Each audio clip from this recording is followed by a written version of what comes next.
everyone, in this quick video I am going to show you how to use your Temu credit balance to pay your orders on Temu. So first let's check your credit balance. So you need to log into your Temu account either through the app or temu.com, and under the credit balance you can see your credit balance. Alright. So you'll see your available Temu credits here, and these credits can be earned through various activities like participating in events or receiving refunds from Temu credit to Temu credit. So once you're ready to shop, add items to your cart, yeah, just like you would normally would, and let's go ahead and select few items.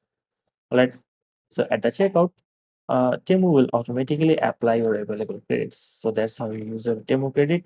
You don't need to do anything extra. The credit will be applied to your order total. So if you prefer not to use a credit balance for a particular order, you can adjust the amount of credit being applied. Simply modify the amount of credit before completing the checkout. After adjusting the credit balance to your preference, review your order and proceed with the payment.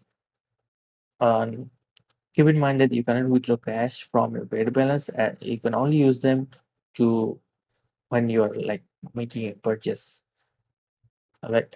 So once you complete the checkout, your order will be processed and you'll receive a confirmation with the details of your Temu credit usage. All right. And if you have any more questions regarding Temu credit, you can go to this link here and select all the FAQs related to Temu credit. And that's all there is to it. So remember, again, you cannot use them for cash withdrawal, and also the best part is that Temu credits never expire, and so you can use them easily on your future purchases. That's all there is to it. Happy shopping and enjoy your Temu experience.